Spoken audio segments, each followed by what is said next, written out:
Assalamualaikum warahmatullahi wabarakatuh. Sebelumnya izin memperkenalkan diri, nama saya Atika Zulfa Aulia dari kelompok 6.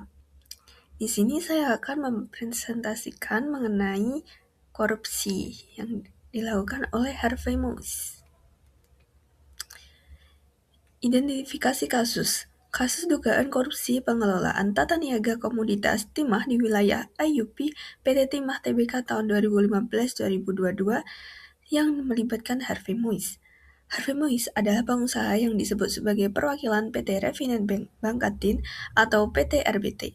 Ia didakwa dalam perkara dugaan tindak pidana korupsi pengelolaan tata niaga komoditas timah di wilayah izin usaha pertambangan PT Timah Tbk tahun 2015 sampai dengan tahun 2022. Kejaksaan Agung menyebut berkas perkara Harvey Moise telah dilimpahkan ke Pengadilan Tipikor Jakarta Pusat pada 5 Agustus 2024. Untuk bukti yang pertama, yaitu halaman rilis Kejaksaan Agung tentang perlimpahan berkas perkara Harvey Moise. Bukti digital utama berasal dari Kejaksaan Agung Republik Indonesia. Dalam rilis resminya, Kejagung menyebut perkara ini sebagai dugaan tindak pidana korupsi dalam pengelolaan tata niaga komoditas timah di wilayah IUP PT Timah Tbk tahun 2015 sampai dengan tahun 2022. Ini bisa dijadikan bukti paling kuat karena berasal dari lembaga penegak hukum resmi. Bukti yang kedua yaitu berita tuntutan jaksa. CNN Indonesia memberitakan bahwa Harvey Moise dituntut 12 tahun penjara, denda 1 miliar dan uang pengganti 210 miliar dalam kasus korupsi timah dan pencucian uang. Berita ini memperkuat identifikasi bahwa kasus tersebut sudah masuk proses persidangan dan bukan sekedar isu viral. Bukti yang kedua yaitu vonis dan perkembangan hukuman. Kasus ini semakin viral setelah vonis awal dinilai publik terlalu ringan. Dalam perkembangan berikutnya, Mahkamah Agung menolak kasasi Harvey Moise sehingga hukuman 20 tahun penjara tetap berlaku. Hukum online mencatat bahwa MA menolak kasasi Harvey Moise dalam putusan nomor 5009-K/PID/2025 pada tahun 25 Juni 2025. Bukti yang terakhir yaitu jejak viral media sosial. Kasus Harvey Moise viral di media sosial karena publik menyoroti besarnya kerugian negara dan vonis awal yang dianggap ringan. Salah satu media mencatat bahwa media sosial kebanjiran meme setelah Harvey Moise divonis 6 tahun 6 bulan penjara.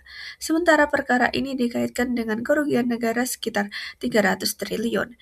Setelah itu, pemberitaan lain juga mencatat warganet ramai mengomentari vonis ringan Harvey Moise dan menilai hukuman tersebut tidak sebanding dengan kerugian negara. Analisis masalah. Yang pertama adalah pribadi.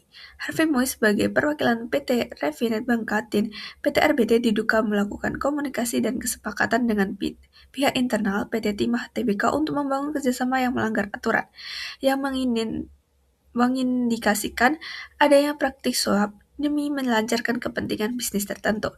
Yang kedua yaitu gratification. Pejabat PT Timah Tbk yang terlibat dalam persetujuan kerjasama tersebut diduga menerima imbalan dalam berbagai bentuk sebagai balas jasa atas pemberian izin dan legalitas kepada mitra usaha swasta di wilayah IUP yang termasuk dalam kategori gratifikasi ilegal. Selanjutnya, investigasi dalil. Di sini kami mengambil dalil Ali Imran 161. Ringkasnya, ayat ini adalah undang-undang anti korupsi dari langit. Pesannya jelas, jangan pernah menyentuh harta yang bukan hakmu dalam jabatan, karena sekecil apapun yang kamu ambil, ia akan berubah menjadi beban yang harus kamu pikul sendiri di hadapan Tuhan nanti. Kemudian solusi dan narasinya, korupsi bukan hanya masalah negara. Ia dimulai dari kebiasaan kecil yang kita toleransi setiap hari.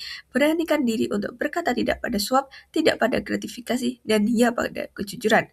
Solusi, menanamkan integritas sejak dini di sekolah, keluarga, dan lingkungan kerja. Kemudian menerapkan sistem transparansi digital dalam pengelolaan keuangan dan proyek, dan membuat aturan tegas anti suap dan gratifikasi di setiap instansi. Terima kasih atas perhatiannya. Wassalamualaikum warahmatullahi wabarakatuh.